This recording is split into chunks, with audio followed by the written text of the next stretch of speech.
Look, if your emails look anything like this, you are bleeding money right now. And worst part is that probably you don't even know about it because it looks like a perfect email. It looks like it's the best email that you can ever send, but it has small tiny mistakes that's costing you more sales than you can ever imagine. Now, why the hell should you trust me? Why should you listen to me? So the thing is that I've worked with 100 plus clients across different platforms such as MailChimp, HubSpot, and Go High Level.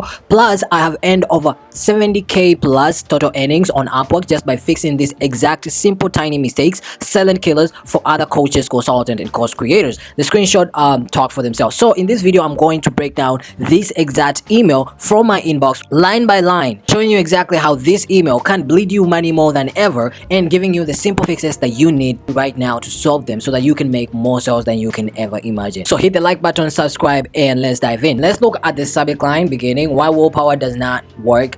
This subject line is actually classic curiosity gap, right? It builds that curiosity, pulls the reader in, wants to read the email so that they can read the email, right? And it looks really good. It actually works really well instead of open rates and stuff like that. But look at the first line, right? The first line is when people notice themselves getting off track and slacking on their goals, the most common response is to tighten up and get stricter with themselves. Now with this line, just notice how detached that feels, right? Right here we were talking directly to the reader, right? We're telling them, hey, calling, and then we start talking about other people. Okay, it's talking about other people instead of talking directly to you, right? A better hook would have been like, you know that feeling when you are slacking on your goals, right? Talking directly to the reader. Okay, so always bring the reader into the story immediately instead of talking about other people. If you don't hook them in the first 3 to 4 seconds or 5 seconds, then the reader is gone. People will not want to read the whole email if the first line is not interesting or is not telling them exactly what is in it for them, right? Then what I want to show you again is how you can see all over the email from, let's see, from the true email, the original email,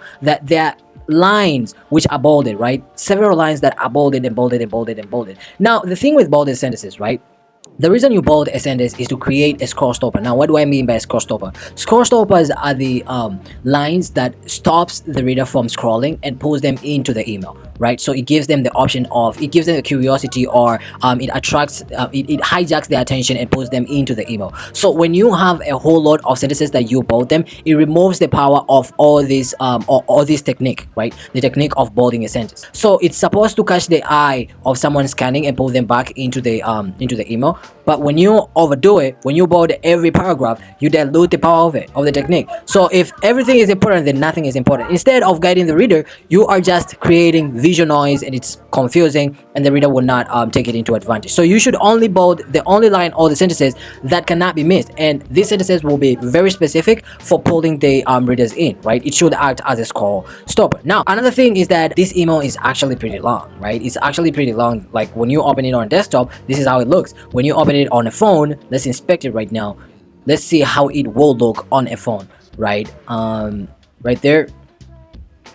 And then let's use, I don't know which one, Samsung or iPhone 12 Pro. Let's say iPhone 12 Pro.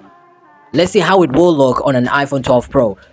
Will it look the same, or will it look a little bit bad and off, right? Let's see how it will look. So give it a moment.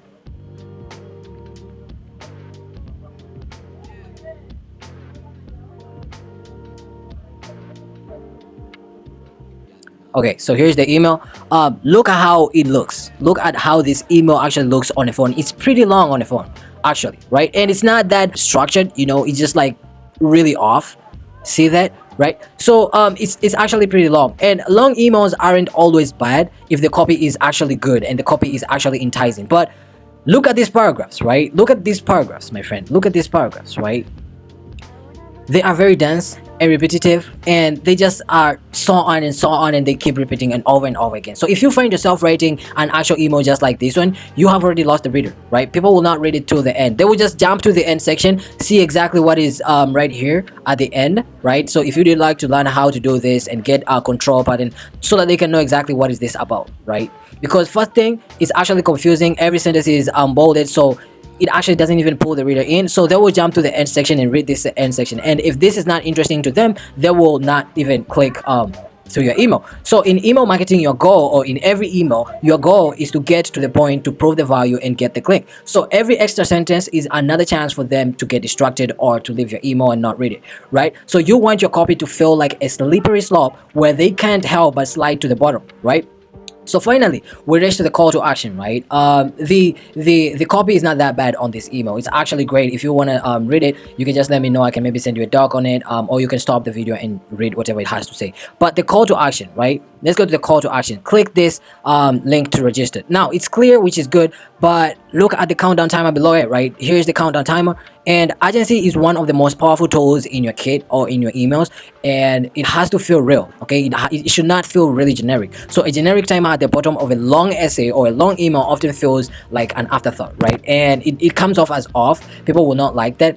But then we have the unsubscribe button right here. I like this. It can do a little bit better in terms of the call to action. You can just include something here that's similar to the title or the subject line, right? And a shadow work breaking in the cycle of self-sabotage is actually better more than click this link to register, right? The unsubscribe button is really powerful. Giving people the option to unsubscribe will save you more money, because more people will unsubscribe instead of marking your emails as spam. If you would not input the button of unsubscribe, then more people will mark your emails as spam so that they won't get your emails, right? So that reduces more friction. If you want more sales, or if you need to remove every obstacle between the reader and the buy button, small tweaks or small mistakes like this, okay, you need to solve them.